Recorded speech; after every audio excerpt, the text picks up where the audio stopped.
Allez, aujourd'hui, on voit les 5 erreurs que je vois chez 90% des femmes qui n'arrivent pas à perdre du poids. Je pense vraiment que cette vidéo est là pour toi. Allez, comme à chaque fois, j'aime bien deviner ton contexte. Laisse-moi deviner. Tu as l'impression de faire les choses correctement et pourtant les résultats ne suivent pas. Ou alors ils suivent puis ils disparaissent.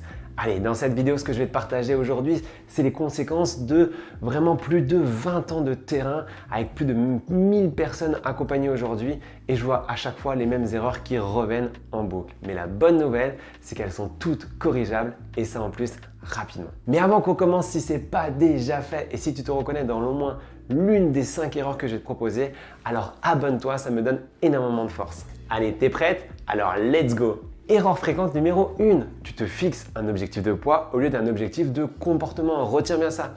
Je vais donner un exemple. Je veux perdre 8 kilos. C'est l'objectif que j'entends le plus souvent. C'est vraiment un objectif quantifié en poids. Le problème, c'est que le poids est une conséquence et en plus, c'est la métrique la moins réaliste. Tu ne contrôles pas directement ta balance. Tu contrôles par contre ce que tu manges, tu contrôles comment tu bouges, tu peux contrôler aussi comment tu dors ou alors comment gérer ton stress. Quand tu te fixes un objectif de comportement, je vais donner un exemple. Je prépare mes repas le dimanche ou alors je marche 20 minutes 3 fois par jour. Là, tu reprends vraiment le contrôle sur quelque chose de concret. Et les kilos, ils suivent naturellement en fait, sans t'obséder vraiment avec le chiffre chaque matin. Le balance, je vois un petit peu comme c'est un thermomètre, mais pas le thermostat. C'est pas elle qui change la température. J'aime bien ça. Erreur fréquente numéro 2, tu manges trop peu et tu penses que c'est bien alors que c'est pas du tout bien. J'en ai parlé dans une vidéo précédente et je vais te la remettre ici pour qu'elle puisse vraiment être critique et que tu puisses aller un petit peu plus loin. N'oublie pas, restriction trop agressive égale à corps en mode survie, égale à métabolisme au ralenti, égale à stockage. CQFD, si tu manges comme un oiseau depuis des semaines et que ton poids ne bouge plus, tu as compris que ce n'est pas un manque de discipline, c'est vraiment physiologique, c'est la physiologie pure. Ton corps est brillant, fais-lui confiance, tellement brillant qu'il a besoin de te protéger de toi-même des fois. Et c'est ça qui est fou. La solution contre-intuitive, mange plus pendant 10 à 14 jours pour recharger le métabolisme et regarde ce qui se passe, je suis sûr que là ça va relancer tout. Erreur numéro 3, tu fais du cardio en boucle et tu évites la musculation. Je comprends, la musculation ça peut faire peur ou déplaire. L'image de la salle de sport avec les mecs qui te regardent ou alors qui soulèvent des poids en criant. Oui, c'est une partie, mais c'est pas ça l'objectif en fait de la musculation. Et surtout, il n'y a aucun rapport avec ce que tu as besoin. Moi, je parle de musculation légère, body weight, élastique, petite charge, poids de corps délesté. C'est le meilleur investissement métabolique que tu puisses faire. Tu vas me demander pourquoi? Parce qu'en fait, le muscle brûle des calories au repos, même quand tu es sur ton canapé ou même la nuit quand tu dors. 24 heures sur 24, 7 jours sur 7, même quand tu peux regarder une série Netflix ou autre. Le cardio, lui, il brûle vraiment juste pendant l'effort. La musculation brûle après, pendant et après et encore après et encore après.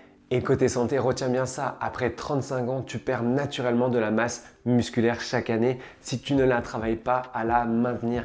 Alors let's go, fais-le. Ce n'est pas une fatalité, c'est juste une information essentielle. Erreur numéro 4, attention, tu te transformes en parfait élève du lundi au vendredi et tu sabotes tout le week-end, les cheat meals, les trucs à la con comme ça. Le fameux mode « je mérite bien ça après ma semaine de torture ». Ouah, mais où on est? Et attention, en disant ça, je ne dis pas que tu ne mérites pas, tu mérites absolument de profiter. Mais si le week-end efface systématiquement tes efforts que tu te donnes la semaine, en fait on tourne un petit peu en système de boucle, en rond. Ce que j'observe, c'est vraiment pas que le repas du samedi soir est le problème, c'est juste l'état d'esprit du tout ou rien, ça marche pas. Le côté punition, récompense. La semaine, tu es en mode restrictif et le week-end, tu lâches tout. Et ton corps, lui, il subit des variations permanentes qui l'empêchent de trouver en fait un équilibre stable. Et le corps déteste ça en fait. La solution, c'est pas de mode semaine, week-end, non. Un mode de vie cohérent, flexible, qui intègre les apéros, les restos sans culpabilité, sans dégâts. J'aime bien cette méthode du 20-80, 80% de cohérence tous les jours vaut infiniment mieux que 100% parfait 5 jours et le chaos pendant 2 jours. Mais vraiment, ça, c'est prouvé. Allez, la dernière erreur numéro 5. Tu travailles ton corps sans jamais travailler ta tête. C'est l'erreur la plus répandue et la plus coûteuse en plus financièrement aussi et psychologiquement. Tu peux avoir le meilleur programme nutritionnel, le meilleur coach du monde sportif, la meilleure routine. Si tu n'adresses pas les croyances limitantes, le rapport émotionnel à la nourriture, le stress chronique et l'image que tu as de toi-même, qu'est-ce que tu fais? Tu reconstruis sur des fondations qui s'effondrent à la première difficulté. J'ai accompagné des femmes qui avaient tout essayé pendant des années. C'est ce que je vis chaque jour. Et ce qui a tout changé pour elles, ce n'était pas un nouveau régime à la con. C'était juste de comprendre pourquoi en fait elles mangeaient ce qu'elles mangeaient. Pourquoi elles se sabotaient. Pourquoi elles mettaient tout le monde avant elles. Le corps suit toujours la tête. Le corps suit toujours la tête. C'est précisément pour ça que j'ai créé FitMind 360 et qu'on travaille sur les 3 piliers ensemble, nutrition, mouvement et mental. Parce que sans le troisième, les 2 premiers ne tiennent pas sur la durée. Allez, maintenant voilà un petit récap en 30 secondes. L'objectif de comportement, pas de poids. Manger suffisamment, pas moins possible. Intégrer la musculation adaptée à toi, pas que du cardio. Et la cohérence tous les jours, pas la perfection sur 5 jours. Travaille la tête avant le corps. 5 erreurs, 5 corrections applicables dès aujourd'hui. Voilà, ça y est, tu en sais maintenant plus. Et tu sais que j'adore connaître ton environnement, ta vie. Alors réponds en commentaire avec cœur à cette question. Sur laquelle de ces 5 erreurs tu te retrouves. Tu as juste à mettre 1, 2, 3, 4 ou 5 en commentaire et j'y réponds. Ça me tient vraiment à cœur.